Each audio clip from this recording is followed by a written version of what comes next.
Ökünen men seni seyenim için, benim bu yerimi yaraladın sen.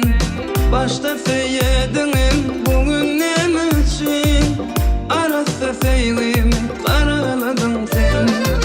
Seymesen edip seydirip dilerim, çeresimin yerimim dilerim. Sen gitmek islesen gidip bilirsin, kal deyip men seni saklap bilmerim, kal deyip men seni saklap bilmerim. Bilmedim nemişin haladım seni, bilmedim nemişin sayladım seni. Gece gündüzdüğünü oylayan seni, yekece koyup sen gitsin demeni. Bilmedim nemişin haladım seni, bilmedim nemişin sayladım seni. Gece gündüzdüğünü oylayan seni, yekece koyup sen gitsin demeni. Çerese koyup sen gitsin demeni.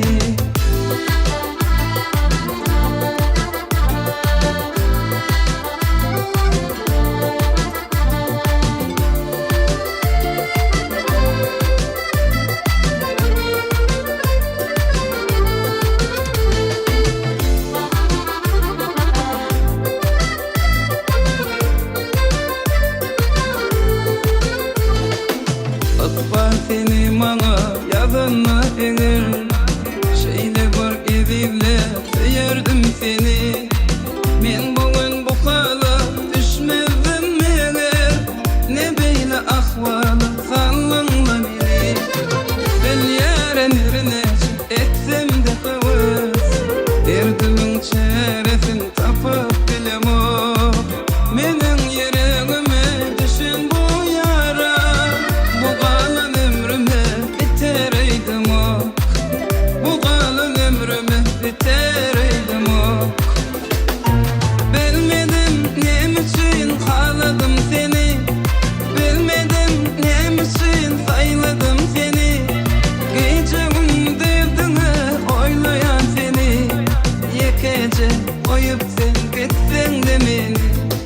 Bilmedim nemişin haladım seni, bilmedim nemişin sayladım seni. Gece gündüzdüğünü oylayan seni, yekece koyup sen gitsin demeni. Bilmedim nemişin haladım seni, bilmedim nemişin sayladım seni.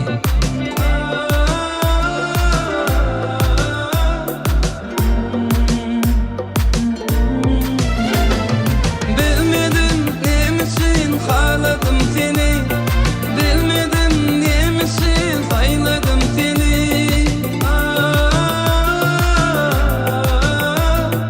Yekece koyup sen gitsin